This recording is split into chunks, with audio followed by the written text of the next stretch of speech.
Good morning, everybody, and welcome to day 3 of the Xsolla sessions. We're thrilled to have you in the room with us this morning. We've got our first session, Branding for Games, start from day 1. Going to welcome to the stage the speakers.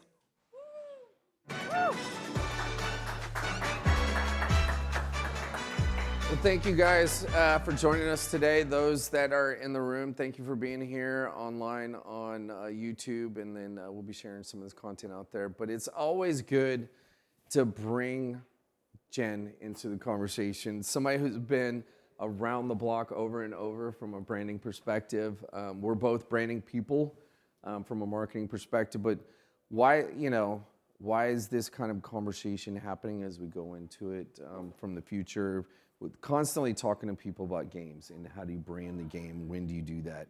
And we're big believers of from day one.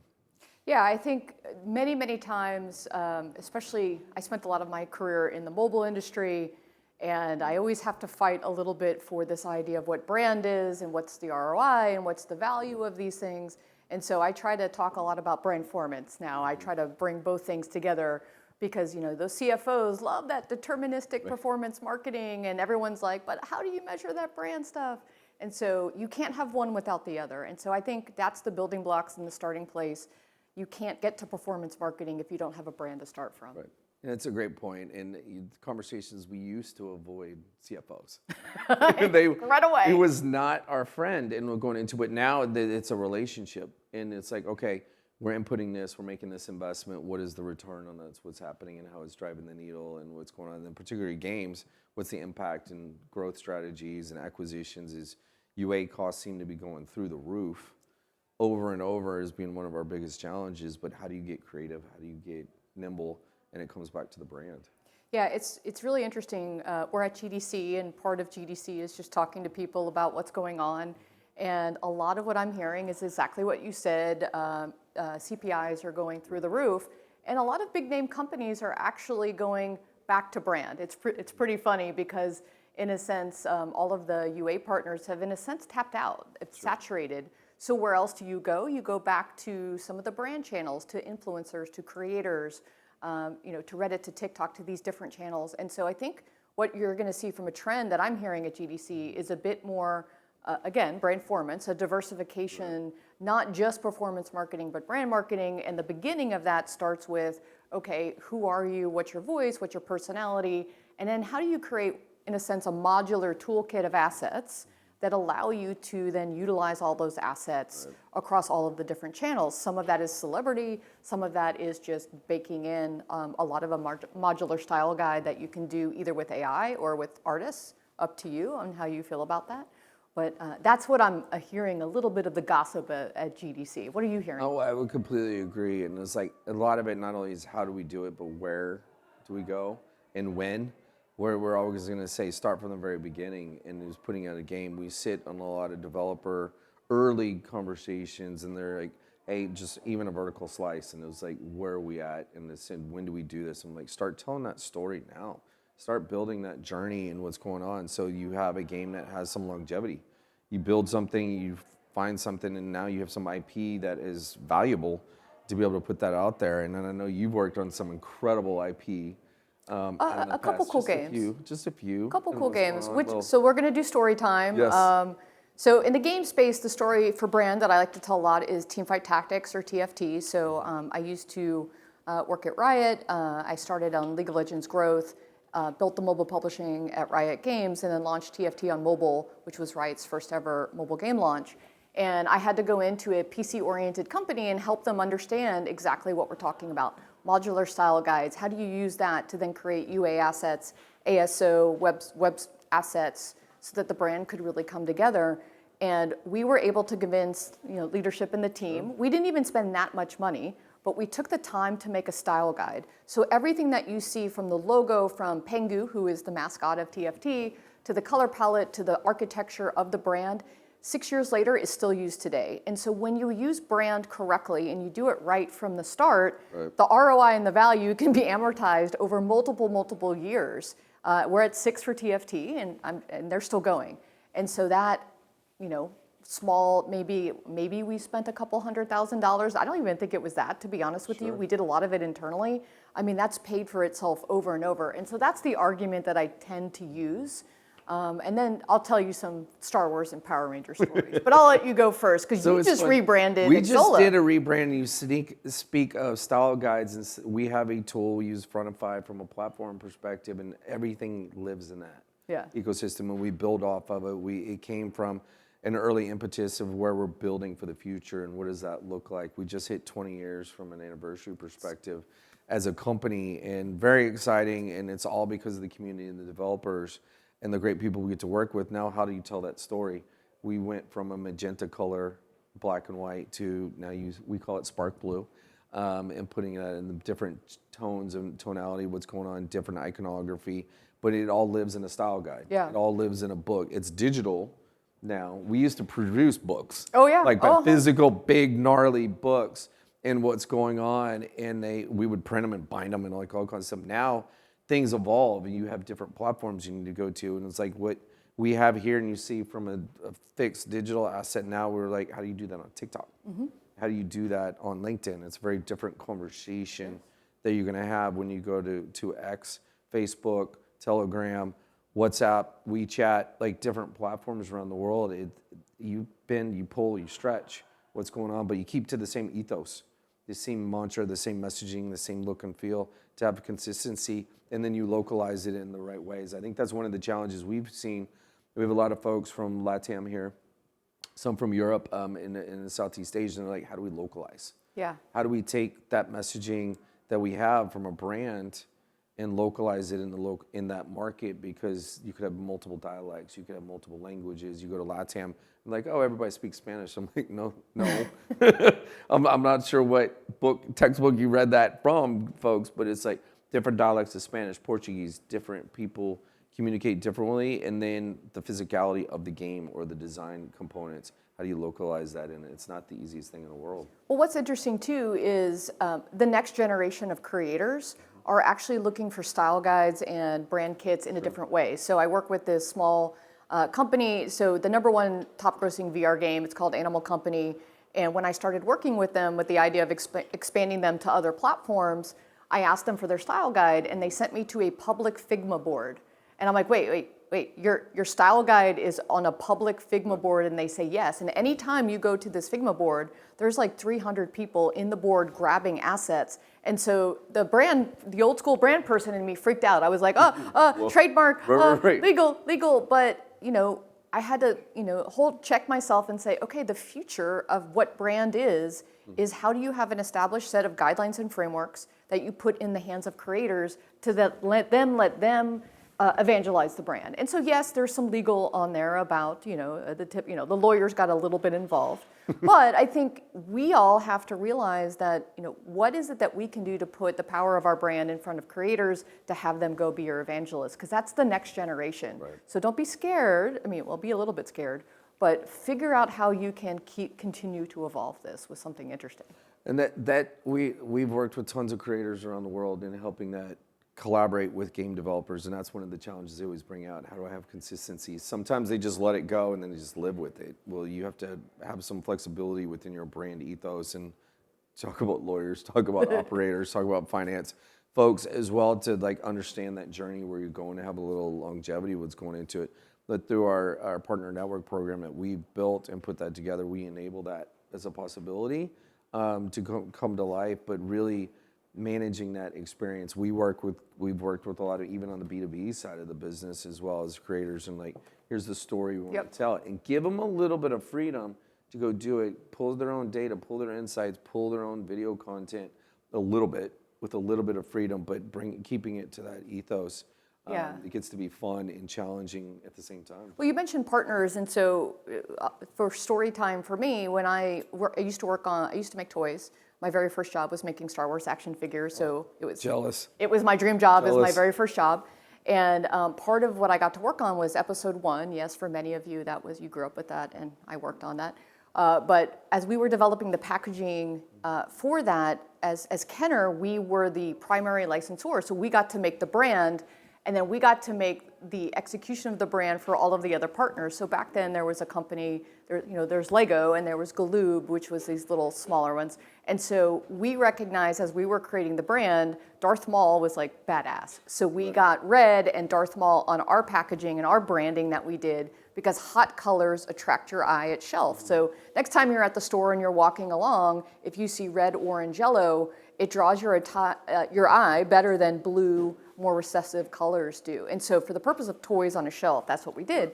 And so guess what? We gave Lego and Galoob, these other toy companies, like the blues and the recessive colors. It was, and then Obi-Wan, who was Ewan McGregor. Right. It's not bad, but it wasn't Darth Maul. No. And so when you're thinking about your brand and you're thinking about your partners and how the brand absolutely looked the same, it looked like Star Wars Episode 1, but there were these different nuances that allow everyone to play into it. So it wasn't, in a sense, a complete sea of red, which in many cases could be a good thing or a bad thing. But for us, we wanted to stand out as the core action figure line. Well, from a cultural perspective, sometimes those colors work. Yeah. Overseas. Especially or red. Don't. Right, exactly. It could be polarizing or a good thing, what's going on too. So those are always fun challenges you want. It's like one of the things we always talk about, A/B test everything. Go figure out something and don't be afraid to fail, but fail fast at what's going on to it. Learn that insight of what's happening. You find a market that a color works or an engagement or conversation when it's had. We've learned the word commerce has changed and evolved in different places. We go to Latin America and it's commercialization. It has a little different meaning and a customization you go into it. So those are some things you figure out and like what works and what doesn't, and to pivot. And then I like to play cards, so you double down when it's, when it really, really works. Yeah, somebody that should have tested, so do you remember when Jaguar changed their logo and they actually didn't have a Jaguar in the logo? Perhaps they should have, done some consumer testing. That was one of those little oopsies. Little oopsie, and then the Cracker Barrel controversy where they changed and they removed, so Cracker Barrel is like a restaurant chain in the US, and they changed a very old logo, and then it became a little bit political. But I think anytime you are going to change your brand from what's expected, as you Sure. did, so how did you think about that when you were going from a very, the Xsolla brand was Right. very different than how you moved it today. So how did you think about that? So we got a lot of feedback, worked with some great agency partners out of London and figuring that out and really talking to the community. So we got some early versions of it, shared with the community. It was like, what do you think about it? And it was more about the messaging and like the dialogue of the vision of where we were going. So it didn't change our ethos and our mission statement is still the same. It's exactly the same. And it's like, how do you communicate that? How do you put that out there? And then the color, actually from a color perspective, we got tons of positive feedback on a blue because it's B2B perspective, and looking at it, and you really think about where that works. And then it stands out because we used to love the magenta, but some people would turn it into red and things. I was like, no, bring it back. Let's go into it. But now we have a fun character. We call it the drone. Putting into it from our symbol that you see flying around in different components, and it brings it all together. So that was one of the things we really wanted to look at, is something that could connect it all together. It wasn't just throw a logo up and everybody's like, oh, okay, I know what that is. Yeah, It's like, what is the ethos? What is the messaging behind it? And to find some fun tools that go with it. You mentioned your character, and so for TFT, we had Pengu for Deconstructor of Fun. I do a podcast called Deconstructor of Fun. So for my birthday, I was like, Mishka, who's the founder, I was like, can I rebrand this? Because it was like temp art from like 10 years ago. Right. And so we created this little character called Daffy. It's like a controller that comes to life. And I think when you can have an icon or an identity alongside your brand, it allows you, in many cases, to have another representation of your brand when you can't feature the entire logo. So something to think about when you're doing brand identity work is there an icon, especially as you think of an app icon, if you have an app, what is that icon, the Nike swoosh, I think we all know what that is. How do you come up with that as well? So your little guy is super cute. We have some fun. You talk about brands like Three Stripes from Adidas or Adidas, depending on where you are in the world and like what's going on. But things that you look at, like I think one that's a great example is American Express.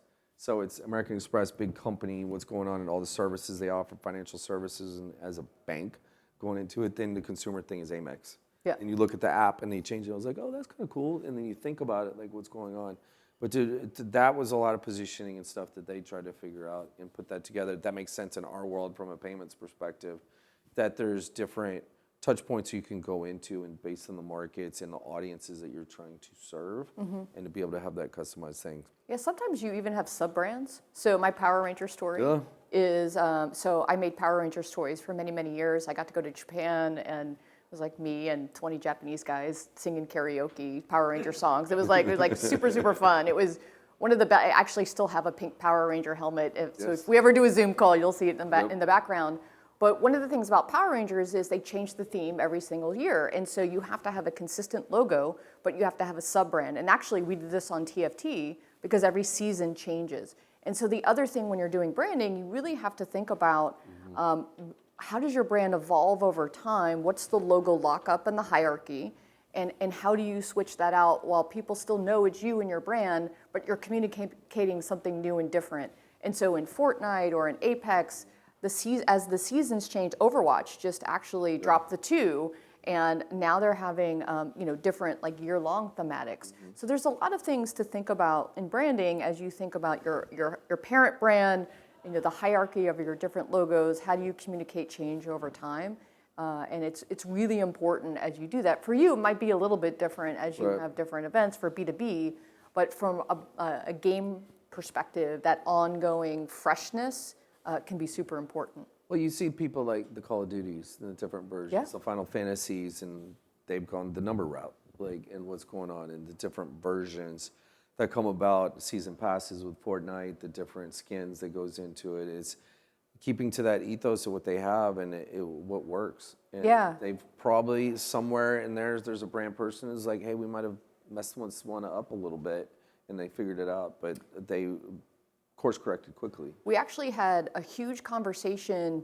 Okay, this is a huge conversation about Littlest Pet Shop. So back when I was at EA on the Hasbro business, I got a chance to build the casual side. So Littlest Pet Shop, Nerf, Family Game Night, Monopoly, Trivial Pursuit. I've made many, many, many Monopoly games.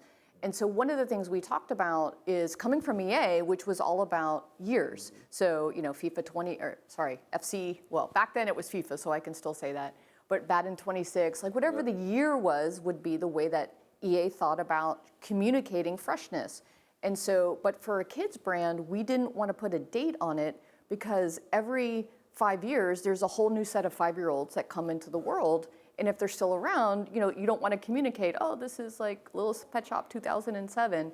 And so we had that long conversation to move away from how EA typically communicated freshness. So then we did numbers. So we did 1, 2, 3. And on some of them, we actually did the sub-brand as well. So, this is the Jungle Edition, this is the Arctic Edition. So you really have to think about how you are doing your freshness and what you're communicating, because you don't want to, be stale in the marketplace. Right. So you think about that, and it's like creating something that isn't stale, but yet has longevity. And that's probably one of the hardest things you see and going into it is building longevity, particularly for these games that are rolling out and ones that have stuck around. League of Legends has done a great job, in my opinion, going into it. You had Halo and the extensions that it's done, and now it's a TV show. You had Uncharted. You have different things, different games that have kind of experienced that shift. Netflix coming into the fold and really taking this. I think it's a really exciting time to see some of the obviously bigger games that go into it. Next thing you know, the movies, TV shows, and the extensions of what's going on. So what are your thoughts? You've talked to a lot of people, particularly in the podcast and other in the industry, of how do we extend that beyond the thumbs, the mobile phone, the computer, and what's going on, where it works and where it doesn't work? Because some of them have and some haven't really. Oh, are you asking me about the transmedia word that Just I get? a little bit. Oh, gosh. Okay, so I like to call it franchise management. And so one of the jobs that I had when I was at Disney was I ran franchise management for Power Rangers and also for Toy Story. Mm-hmm. And so the thing that I like to say the most about that is I had to sit in a room with Disney Radio, Disney Parks, Disney TV shows, consumer products, all of the different arms of Disney. And for Power Rangers, I said to the parks, we should have Power Rangers in the parks. And they said, are you fucking kidding me? I really don't understand. These guys fight and we're Disney. And I said, but you don't understand that they're heroic and that the fighting, no one dies. And so eventually after I did convince them, and Power Rangers eventually were able to, Walt Disney had them at the time, to show up inside of the parks. And I think once you have to understand the core values of a brand. What is it that is truly unique about the brand? And then the brand gets executed across, whether it be consumer products like T-shirts or toys, whether it be interactive games, or whether it be just linear, which is TV, webisodes or things like that. That's where you just have to have the core of the brand that allows to extend that storyline. But it comes from a central place. Sure. It comes from a central place of like, what is the value of the brand? What is the positioning? What are the core tenets of what that is? And the Animal Company game that I mentioned earlier that I'm working on it's fun to have a challenge. That's this Gen Alpha Darling game born in VR. And then how do I take a VR game? As you all know, so this game had like 500,000 DAU at its peak for a VR game. And so that's where I thought that was really interesting. Yeah. Perhaps the rest of the world needs to see something that is the magic of this VR game. And so anything can become a franchise if you understand what the core of it is. Right. So that's how I approach it. Last of Us is one of my best examples of doing that. Very, very true to the storyline while making sure to execute it in the best possible way for the medium. Mm-hmm. So there has to be creative respect from the core central creators to the creators of each of the different spoke. Right. So you have to let the people who have the expertise really bring it to life. And I think that's why that one worked. And Halo, I think, didn't work as well, ironically, even though I watched it all and watched it. Sure. That one didn't work as well. I felt like they drifted too far from what the core of that was. So. And that's what's interesting, particularly in gaming. It feels like it's at the community. It's a love-hate sometimes when it extends, and there's usually not in between. It's like you love the experience or you don't, and what's happening, and they will let you know real fast of like what's going on. I've seen no other community. I had the pleasure of working on CPG brands, other things like that. Was doing cereal and beer at one point in time in my career in the agency model.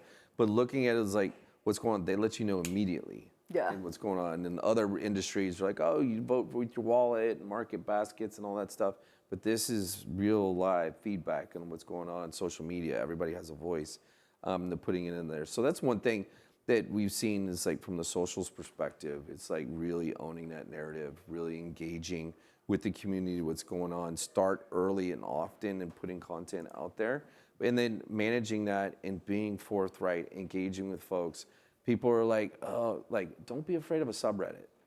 And like get in the conversation. Because everybody's like, oh, because somebody's gonna hate on you. And it's gonna be a tough conversation, but there's gonna be hopefully hundreds of thousands of others that will self-police or can share your story of what's going out there. That's where a lot of folks that we've seen, we've talked to, they get into and they're like, I don't have the bandwidth. It's not easy. No, go do. Well, look at what happened to Supercell. So Supercell's CEO put out his annual blog. One of the creators, Jinxie, who played Clash Royale, right? Yes, that one, not Clash of Clans, Clash Royale. And his feelings were a little bit hurt because the company expressed a lot of the success coming from the game team, not necessarily from the creators coming back in and lifting the brand up. And they went on a boycott. And listen, it's not just this, but over the last 2 months, their DAU is down 50% or something like this. And so I think that sometimes, and I've heard this phrase before, is some game companies feel like their audience or their creators are terrorists and them being held at gunpoint. I'm like, that is absolutely the wrong way to think about it. They are your advocates. And if you treat them with respect, they will treat you back. And so many of the companies that I've been at, so one of the games I used to work on was WWE Champions at Scopely, and we were having a lot of, and Walking Dead, we were having a lot of challenges with our audience. And so I created a VIP council. I brought the top spenders and the top players. So not necessarily ones that spent all the money, but I did bring in those as well. And we just talked to them. Sure. We just explained ourselves. And it is very difficult to be mad at somebody if you're sitting right next to them, which is why I wish in the world today we did a little bit more of that, is because you find civility when you're actually in the room together. And what happened is once we just gave them information. They went out in the world, and the entire perception of our game changed overnight because we made them our evangelists just by being human, showing a little empathy, explaining and being transparent. And so this has worked for me, that my first job being a Star Wars marketer, God, this is like gonna date myself. I created the first website in the late 90s, and I started to answer the emails for the fans. And so I became a community manager before there was ever such thing as a community manager. I would go to these conventions, I would stand up in front of 400 people and talk about why Luke Skywalker action figure had buff arms. And once I explained it to them, they're like, oh, and we changed it all. And so again, we turned around the community because I would go and show up for them. And so that's my advice to people is show up, have to be transparent. This is why Riot's comms is the best ever, because this is how Riot in League of Legends really approaches it. So I think that's another lesson in how you engage with creators and influencers and your audience, is that can really just change everything. 100%. And they've done a good job because it's global. And they've gotten very localized too in certain markets as well. And it's been an exciting journey to see those guys and kind of admire from afar. It's one of those brands you kind of look at it was like, yeah, we're going to do that one day. At the time I was at Riot, we had 19 offices around the world. No other company I'd ever been at had that many local offices. So as a central global marketer, we would do the central planning, and then we would have regional calls with all of our regions, again, being transparent, explaining, here's why we're doing it, here's the assets that we're making, here's the positioning, here's how we can support you. Go forth in your market and do what's right for you and your audience. And Riot is one of the best at doing that because of that central local teamwork and approach. So taking that speaking of like localization, one of the things that's come up, been very popular in conversation here this week in San Francisco is the role government's regulations play in games, but then also branding, messaging as we go into it. So the D2C, I looked at it as last year was a year of regulation.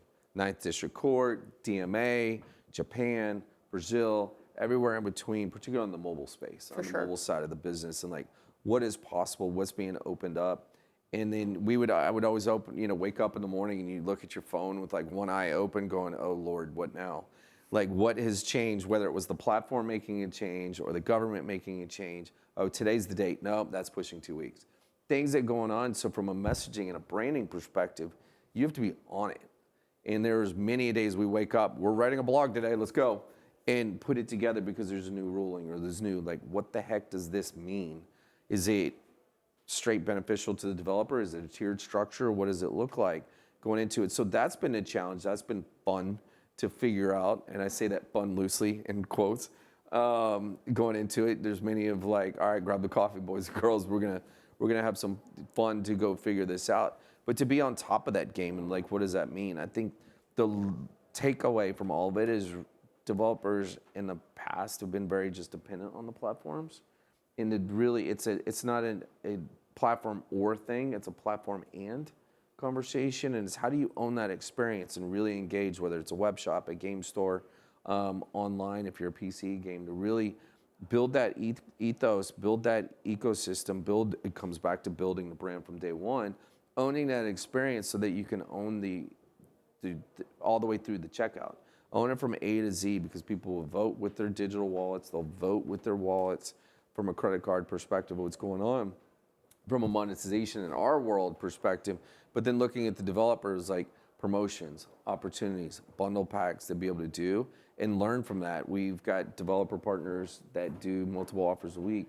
The tilting points of the world are very, very good, and they know from a live ops perspective, they get it down to the hour. Yeah. Like they know when it is, and if Johnny, who's responsible for hitting that button, goes to lunch and forgets, the community was like, hey, yo, what's up? Like, where's my offer? Because I need it for the weekend. Yeah. Because I'm gonna have sessions with my friends and like what's going on.